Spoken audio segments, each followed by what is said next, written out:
नमस्कार, मी डॉक्टर मच्छिंद्र बांगर महाराष्ट्रातील आणि देशातील हवामान परिस्थिती संदर्भात थोडक्यात अंदाज व्यक्त करणार आहे.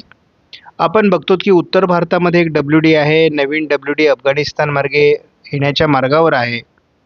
महाराष्ट्रामध्ये आणि मध्य भारतावर मुख्यत्व करून आज मात्र ढगाळ परिस्थिती वाढू लागली आहे. बंगालच्या उपसागराच्या आणि अरबी समुद्राच्या दक्षिणेला श्रीलंकेच्या आजूबाजूने आता ढगाळ परिस्थिती वाढते आहे. आज महाराष्ट्रामध्ये बीड, लातूरच्या उत्तरेला, धाराशिवच्या उत्तरेला, बीड जिल्ह्यामध्ये थोड्याफार प्रमाणात, जालना, अकोला, वाशिममध्ये ढगाळ वातावरण तयार झालेलं आहे. काही प्रमाणामध्ये जळगाव जिल्ह्यात ढगाळ परिस्थिती वाढली आहे. पुणे जिल्ह्यात अहिल्यानगरमध्ये, साताऱ्यामध्ये देखील ढगाळ परिस्थिती वाढली आहे. थोडी पावसाची परिस्थिती सांगलीच्या दक्षिणेला निर्माण होऊ शकते अशी परिस्थिती आहे. कोकण किनारपट्टीला देखील मुंबई, रायगड आणि रत्नागिरीमध्ये ढगाळ परिस्थिती आहे. परंतु प्रत्यक्ष पावसास अनुकूल अशा प्रकारचं वातावरण हे केवळ धाराशिवच्या उत्तरेला आणि बीड जिल्ह्यामध्ये, थोडंफार सांगलीच्या दक्षिणेला आहे. आपण जर बघितलं की भारतीय हवामान खात्याचा जो अंदाज होता त्यामध्ये जवळपास उत्तर महाराष्ट्र, मध्य महाराष्ट्र, पश्चिम महाराष्ट्र आणि मराठवाडा, त्यानंतर या ठिकाणी थोडी ढगाळ परिस्थितीचा अंदाज देण्यात आला आहे. विरळ पावसाची शक्यता वर्तवली होती आज 31 तारखेला. तर गुजरातमध्ये हीट वेव्हचा अंदाज देण्यात आलेला होता. उद्या मात्र आपण बघतो की पावसाळी अंदाज महाराष्ट्रामध्ये द्यायला सुरुवात झालेली आहे. महाराष्ट्रातील काही भागात ऑरेंज अलर्ट हे भारतीय हवामान खात्याकडून देण्यात आला आहे. आपण बघतो की महाराष्ट्रामध्ये ऑरेंज अलर्ट हा जवळपास 2 तारखेला देखील देण्यात आलेला आहे. 3 तारखेला देखील महाराष्ट्रात पावसाचा अंदाज आहे. मध्य भारतापर्यंत पावसाळी अंदाज देण्यात आलेला आहे. हे वातावरण थोडं मराठवाडा, विदर्भाकडे सरकण्याची शक्यता 4 तारखेला आहे. त्यानंतर मात्र याचा प्रभाव कमी होऊ शकतो. आपण महाराष्ट्राचा मॅप जेव्हा बघतो तेव्हा आपल्याला स्पष्टपणे दिसतंय. आपण बघतो 1 तारखेला जळगाव, छत्रपती संभाजीनगर, जालना, नाशिक, अहिल्यानगर आणि पुणे या जिल्ह्यात ऑरेंज अलर्ट देण्यात आलेला आहे आणि काही अंशाने या ठिकाणी पावसाचा अंदाज आहे. हा अलर्ट पुणे, सातारा, छत्रपती संभाजीनगर आणि जालन्यासाठी 2 तारखेला देखील आहे. 3 तारखेपासून महाराष्ट्रातील वातावरण कमजोर होणार आहे. 4 तारखेला मात्र हे थोडं विदर्भाच्या दिशेने सरकण्याची शक्यता आहे. आपण बघतो GFS मॉडेलनुसार उद्या 1 तारखेला 42° पर्यंत पारा विदर्भात जाऊ शकतो. 40° पारा महाराष्ट्रात बऱ्याच ठिकाणी असू शकतो. पावसाळी वातावरण हे 3 तारखेला दाखवण्यात आलं आहे. GFS मॉडेलनुसार 4 तारखेला पावसाळी वातावरण आहे आणि 5 तारखेलाही पावसाळी वातावरण आहे. थोडं कोकण किनारपट्टी 6 तारखेपर्यंत वातावरण दाखवण्यात आलेलं आहे.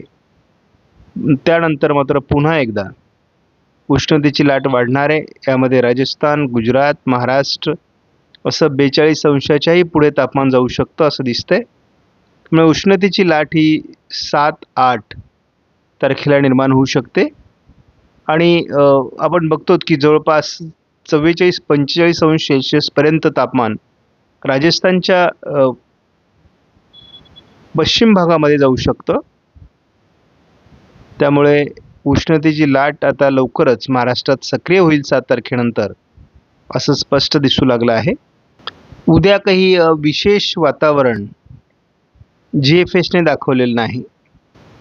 मात्र 2 तारखेपासून हे वातावरण तयार होण्याचा अंदाज दिला आहे. 3 तारखेला देखील हे वातावरण असण्याची शक्यता महाराष्ट्रामध्ये आहे. 4 तारखेला देखील GFS मॉडेलने जोरदार पावसाळी वातावरण कर्नाटक राज्यामध्ये दाखवलं असून त्याचा काही प्रभाव महाराष्ट्रातही असू शकतो.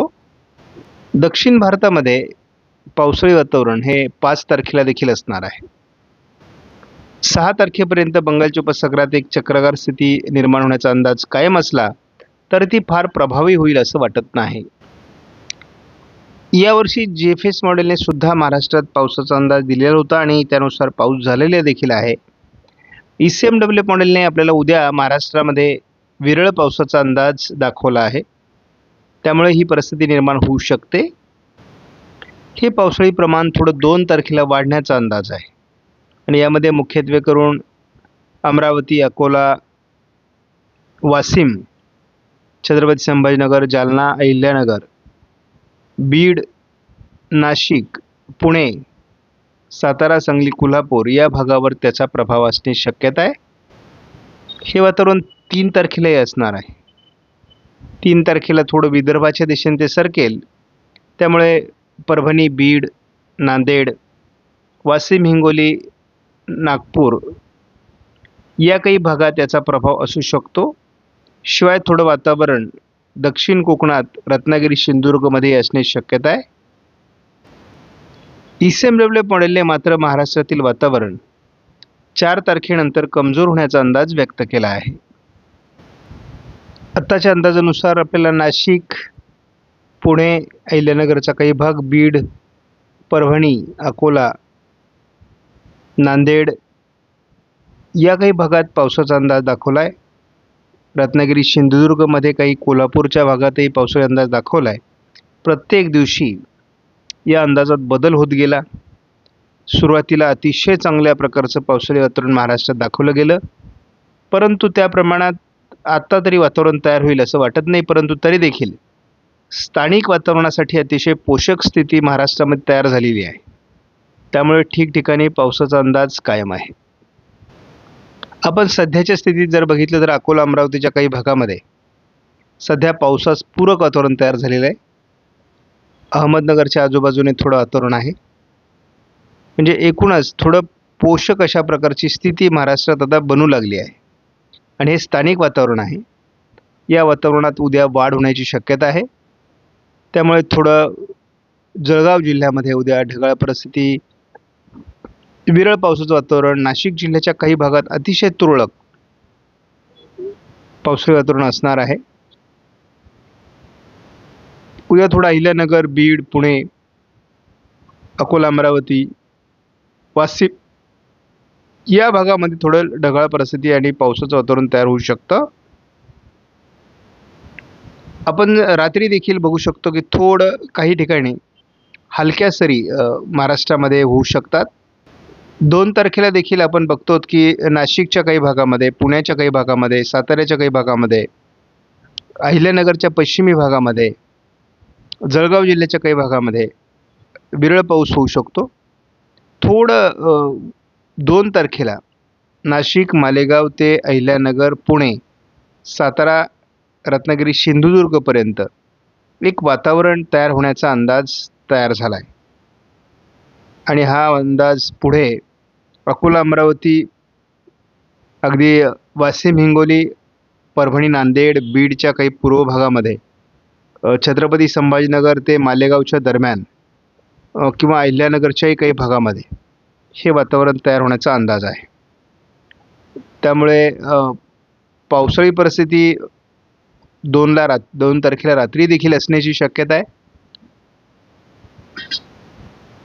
काही जिल्ह्यांमध्ये याचा चांगला प्रभाव देखील पडू शकतो, कारण हे वातावरण 3 तारखेला थोडं विदर्भाच्या दिशेने सरकण्याची शक्यता आहे आणि 3 तारखेलाच खास करून बीड, अहिल्यानगर, पुणे, सातारा, सांगली, कोल्हापूर, सोलापूर, लातूर याही भागात थोडं वातावरण निर्माण करू शकतं.